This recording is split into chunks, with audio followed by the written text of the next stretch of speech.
Assalamualaikum warahmatullahi wabarakatuh. Selamat pagi anak-anak. Apa kabar semuanya? Sehat? Alhamdulillah. Tetap semangat ya. Hari ini kita akan lanjutkan pembelajaran kita tentang akidah akhlak. Namun sebelum kita mulai pembelajaran kita harus membaca doa supaya pembelajaran kita lebih berkah gitu. Dan akan dipandu oleh Bapak sendiri. Bismillahirrahmanirrahim. Diikuti ya. Allahumma jidina ilman nafi'ong warzuqna fahma walhamdulillahi rabbil alamin. Mudah-mudahan kita bertambah-tambah ilmu kita semua. Baik anak-anak kami semuanya, sebelum kita lanjut pembelajaran kita, tentu Bapak akan mengabsen. Berapa orang? Apakah yang ada yang tidak hadir di sini? Yang pertama anak kami Jul Hakim Siregar. Hadir ya. Muhsin Nasution, Akmal Saleh Simanjutak, Ahmad Syukur Ritonga. Hadir ya. Nurul Mahijar, Ilma Mahliati, Warnasari, Asriani Lubis, Romansa Angkat, Rosnida Lesmawati. Hadir ya. Semuanya hadir ya. Nismawati, Nuraini Paranginangin, Riana. Alhamdulillah kita semua hadir dalam proses pembelajaran ini. Adapun materi kita pada kesempatan ini adalah tentang ikhtiar. Apa? Ikhtiar. Jadi pembelajaran sebelumnya kita mengenai tentang keistimewaan Al-Quran. Itu sudah kita bahas minggu semalam tentang kisah-kisah turunnya Al-Quran, bagaimana asbabul nuzulnya, bagaimana sejarahnya, apa keutamaannya sudah kita pelajari. Namun pembelajaran kita pada pagi ini yaitu tentang membiasakan akhlak terpuji, yaitu ikhtiar. Banyak itu akhlak terpuji. Contohnya tawakal, sabar, syukur, qanaah. Itu bagian daripada akhlak terpuji. Namun pada kesempatan ini kita mempelajari tentang ikhtiar. Apa saja yang harus kita pelajari tentang ikhtiar ini? Yaitu tentang pengertiannya. Apa ayat-ayat yang berkenaan dengan dalil nakli tentang ikhtiar? Bagaimana dampak positifnya? Nah, ini akan kita bahas dalam pertemuan ini. Baik, kita lanjut ya. Dalam gambar ini kita lihat bahwa ada dua orang yang menanam padi. Tentu setelah ditanam padi akan menghasilkan beras. Nah, jadi tanpa menanam padi, beras tidak akan ada. Jadi, apa hubungannya dengan ikhtiar? Kita lihat. Apa pengertian ikhtiar itu? Secara bahasa itu, ikhtiar itu artinya memilih. Ada pilihan antara A dan B. Di A berarti itu ikhtiar. Namun dalam konsep ini yang kita pelajari ini adalah berusaha dengan sesungguh-sungguhnya untuk menempatkan kebahagiaan hidup. Baik di dunia maupun di akhirat. Ya, itulah arti ikhtiar itu. Kita harus berusaha sesungguh-sungguhnya. Jangan diam saja, jangan tidur saja, jangan main-main saja. Kita harus berusaha untuk menggapai atau mencapai apa yang kita inginkan. Misalnya, ingin jadi dokter, ingin jadi pengusaha, ingin jadi tentara, ingin jadi guru seperti Bapak. Ya harus berusaha. Apa usahanya? Ya harus belajar dengan sungguh-sungguh, jangan malas-malasan. Begitulah maksud daripada ikhtiar. Apa dalilnya? Apa ayat Al-Quran yang menerangkan tentang ikhtiar ini? Ini ada ayatnya. Kita baca bahasa sama-sama ya.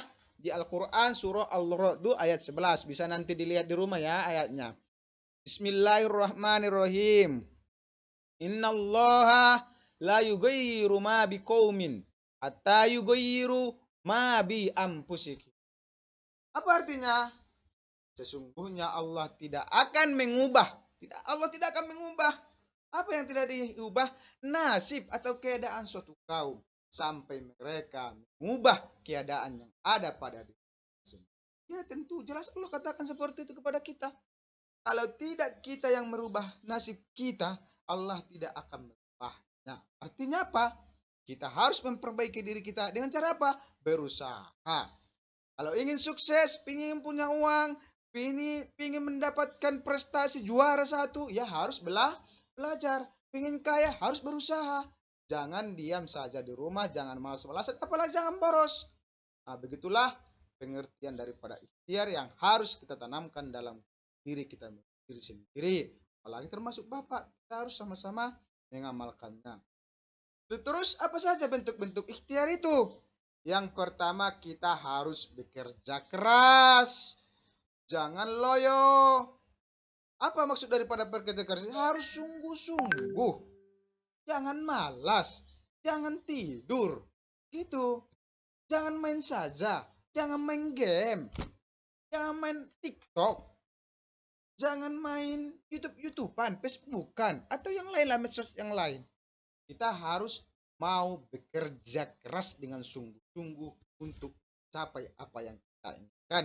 Banyak di sini anak-anak kami yang ingin jadi presiden, bupati, gubernur, semuanya harus diawali dengan kerja keras, yaitu belajar, belajar, dan belajar.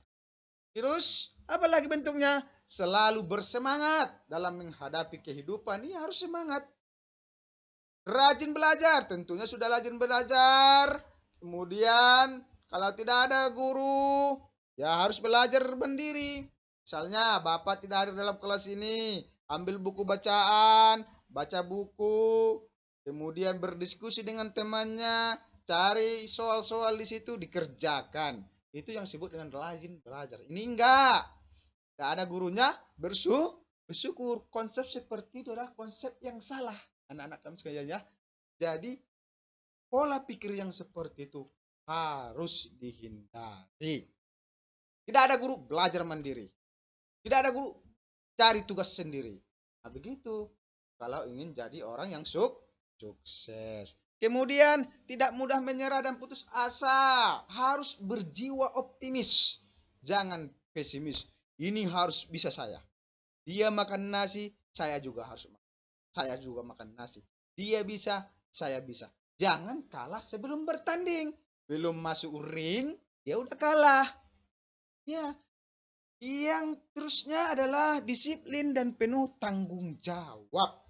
Tanggung jawab dan disiplin.